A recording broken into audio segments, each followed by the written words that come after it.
Hello everybody, it is Adam here, and I am car shopping once again, and today I have a 2018 Corolla LE upgrade. This is the key for it right here. It's your conventional Toyota key. So without further ado, let's just do a quick walk around. I'll show you the back seat here. Very spacious. I mean, I got the seat adjusted to where I would drive. I'm 5'11". Got all the legroom I want, and you even get a center armrest. Very nice. It's actually a very nice car. I'll get more into that later.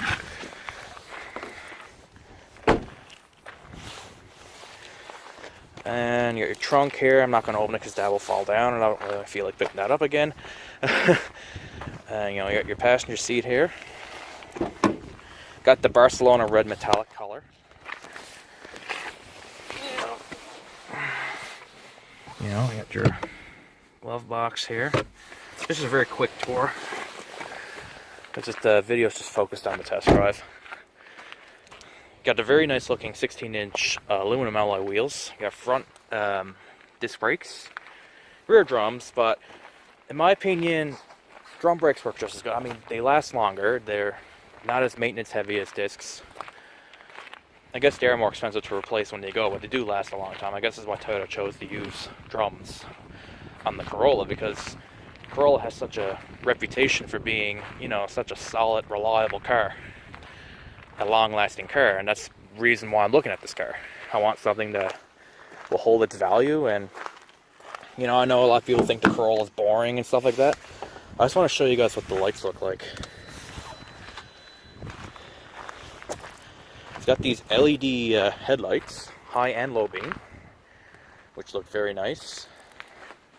The back lights are the same old Corolla lights, halogen bulbs. Anyway, let's step inside and go for a test drive. That beeping.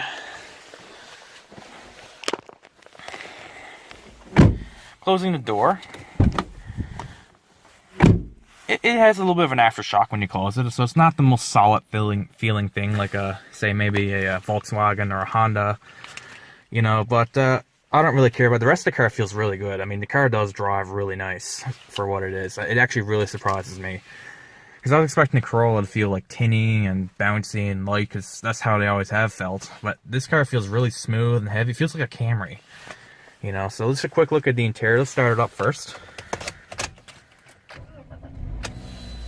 A little gauge sweep, and got the little chime there. Turn this radio off there. You got your single zone climate control. You can't get dual zone on the sedan. Only the hatchback and the IM have dual zone. I don't know why, but I don't really care about that. It's only me in the car for the most part. Your hazards, heated seats. You got your USB and auxiliary. Your CVT automatic with sport mode and engine braking mode. Traction control. If you get the SE and XSE, you do get the manual shift mode in the CVT, as well as steering wheel mounted power paddle shifters. Personally, I don't like the look of the SE Corolla, because I just think the grill looks ridiculous on it. And you got your sun visor with lighted vanity mirrors. You also got map lights up here. Your dome light. You got your power sunroof on the LE upgrade.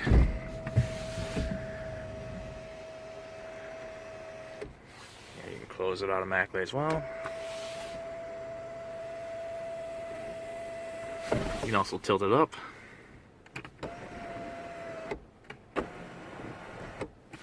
And your shade close. Our little dome light back here. So you got two dome lights. So yeah, this is what the car looks like. You got your digital clock up here, just kind of old school looking, but I kind of like it. It's right there. You don't have to look through menus or whatever to get to a clock. And you got your little display here. Now I don't think that's entirely accurate. I think the car is rated to get like 7.5 on average. But you press this display button, you can cycle through that. I mean, your average speed, your time. You can go through your settings. This vehicle also has the safety sense. So you got radar, got a cruise control, you got lane departure warning. I don't think this is automatic high beams, actually. I don't see the button for it. Maybe it does, but I just... Wait now, what's this here? Okay, that's just saying to turn on the high beams. Okay, gotcha. So I don't think this has automatic high beams. You can correct me if I'm wrong. You got your heated steering wheel, and that's your heated windshield wiper blades, which is a very useful feature. Both of these features are, along with the heated seats. So, you know, this car will keep you prepared for the winter time. You got leather wrap steering wheel, nice side bolster grips. You know, you got your horn, volume controls, all the buttons you need. You got the old school cruise control stock, but then you can use your radar.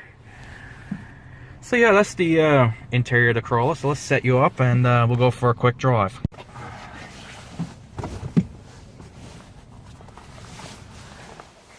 Alright, let this guy in front of me turn around and go ahead, and then we'll go for a drive. Alright.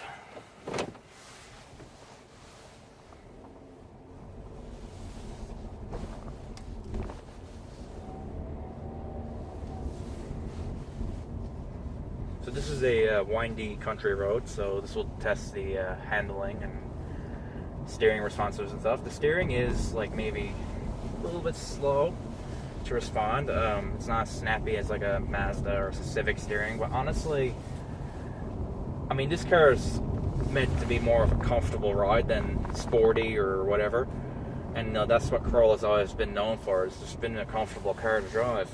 And frankly, if the steering was right snappy, you know, like that, I think I'd be annoyed with it, because I'd just be, you know, driving on the highway with my hand up here like this, and I'll accidentally move and I'll just feel the whole car just like jolt. So I think I'm happy with the steering feel of this car. It has a nice weight to it. You know, it's not like completely lifeless like, say, the 2010 Corolla was. You know, that was terrible. But like, everything in this car just feels really smooth. The ride, the transmission, the way it responds, is it's CVT. You know, a lot of people have their reservations about CVTs, but I personally think they're great. They're great for fuel economy, and I mean, if it wasn't for the CVT, the Corolla wouldn't get the fuel economy that it does. Like the older ones had the 4-speed automatic. I mean, you're lucky to get like at least 30 miles, like maybe 25 miles per gallon combined with that. With this, you can probably get 30. So yeah, that's the issue there.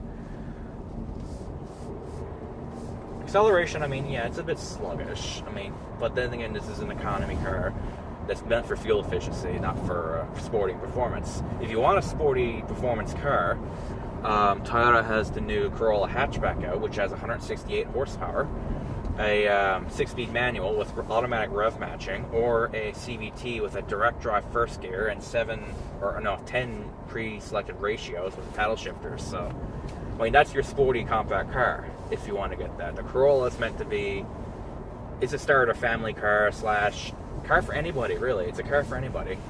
Maybe not any, like, yeah, maybe not for a driving enthusiast, but like, honestly, as a driving enthusiast, somebody who loves cars, I mean, I can really appreciate the Corolla and for what it does. It's really not that bad of a car. I mean, there are way worse. Like, I had the Sentra out, and the Sentra, you know, the same kind of car as a Corolla. It's meant to be comfortable, but honestly, the ride in the Sentra is nowhere near as nice as this thing. The Sentra feels a lot like the Micra, which is what I drive now, the small hatchback. That's what the Sentra drives like. This feels like a Camry, so it's a world of difference. So yeah, I mean, that's the Corolla for you. I'm going to do probably an acceleration run, so yeah, I'm going to do an acceleration run, and we'll call it a day. Alright, we're going to do the acceleration tester now. I really do not recommend doing this, by the way. Driving one hand and the other on the phone.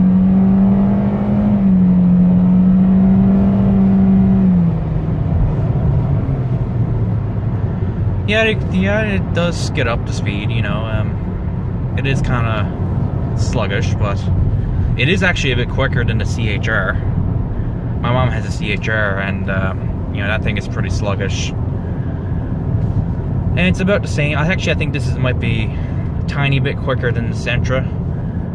But yeah, I mean, acceleration is certainly, it's adequate for sure. I mean, what do you expect? It's an economy car, but you know, it does the job.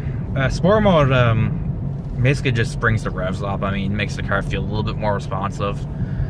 It's probably something I'll use if I'm like in a hurry, but driving in a hurry, but you know, for the most part, I'm just driving in D because the fuel economy. But yeah, anyway, guys, that concludes the test drive of the Corolla. I highly recommend this car. Anybody who is looking for a compact car, Corolla is just a solid choice. I mean, I've always thought that they were boring and stuff like that too. Like, I was with you, automotive enthusiasts, saying that, you know, it's a boring ass car, but it's, and yeah, I mean, I can see where you're coming from, but like, for anybody, like, this is a car for anybody. So I highly recommend the Corolla. It puts a smile on my face, and I'm sure it'll put a smile on your face. So it's way better than the Sentra, that's for sure. Anyway, guys, have a great day, and I'll talk to you later.